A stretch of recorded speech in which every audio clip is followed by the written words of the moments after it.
Alright, so in this video I'm going to teach you how to do a magic circle.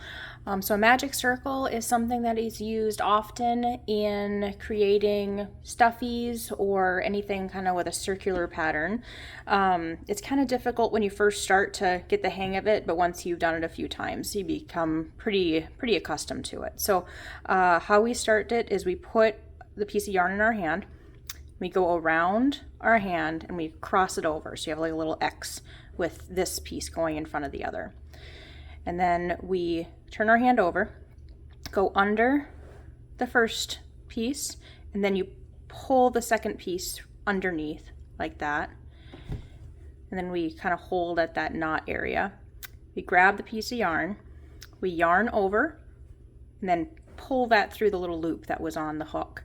And now we have the beginning of our magic circle. So what you do next is put as many stitches in the magic circle as the pattern needs. Generally it's either 6 or 8, sometimes it's 4.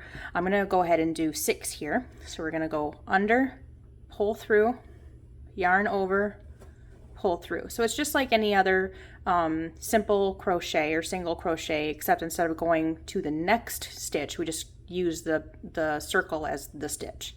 So same thing again, you're just going to go through the circle, pull that yarn through, yarn over, pull through. So that's 2. Into the circle, pull the yarn over, pull through. That's 3.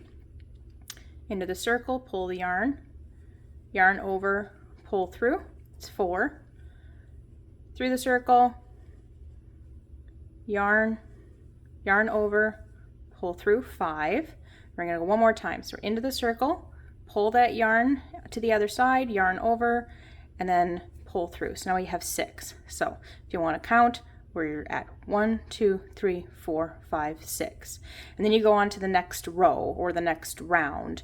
Generally speaking, it's increases in each one of these stitches. So we have 6 here, we'll end up with 12. So what I do is I go into the first stitch of that. So you don't go here, you don't go back like you do with rows. You start on this side again, because we're going to go in circles. So we're going to go into this one, yarn over just like you do any other time, pull through, yarn over, pull through, and we're going to do that same thing again in that same stitch. So that's going to make an increasing stitch in that first stitch. So now we have an increase stitch in that, so we have 2 stitches in one hole, which is an increase. We're going to do that again, and we're going to do that in each of these first 6 loops.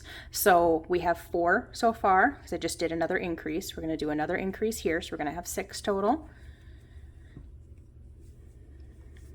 I'm going to do it again, so we have 8 total.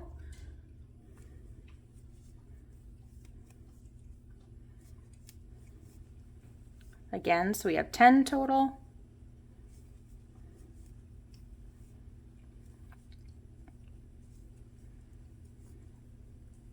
And then one more time, so we have 12 total. And the way that we got the number 12 is we started off with 6, and we're doing an increase in each of those stitches. So you're doing 2 stitches per single stitch in the first row, so you're going to end up with 12. You're doubling it. So why this is called the magic circle with that first row is, as you see, we've increased a little bit here, and what we want to do is actually close this loop off. So how we do that is we take our little tag from the first round and we just pull, and that closes up that hole very nicely. When you're using smaller yarn, the hole will close up a little bit tighter, but with this yarn, because the knots are so thick, it's not going to close up all the way, but it closes up nicely enough that you won't have any stuffing falling out or anything like that if you were to use this yarn for making stuffies. And then you just continue with the round as the pattern suggests. So generally with the third row, you're going to do an increase and then an increase and then a single crochet, and then an increase and a single crochet. So we're going to do that. We're going to go increase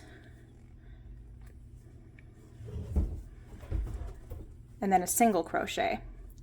So we've just done 3 stitches, and we can say 1, 2, 3, this was the beginning of our round, and you can put a stitch marker here to mark that so you don't have to keep count, so to speak. So if you put a stitch marker here, you've done 3, then you do another increase, single, and then when you get back to that stitch marker, you've completed a round, and you should have the same amount of stitches as your pattern says that should be in that round. If you don't, you should undo everything to the stitch marker and do that round over so you can keep count.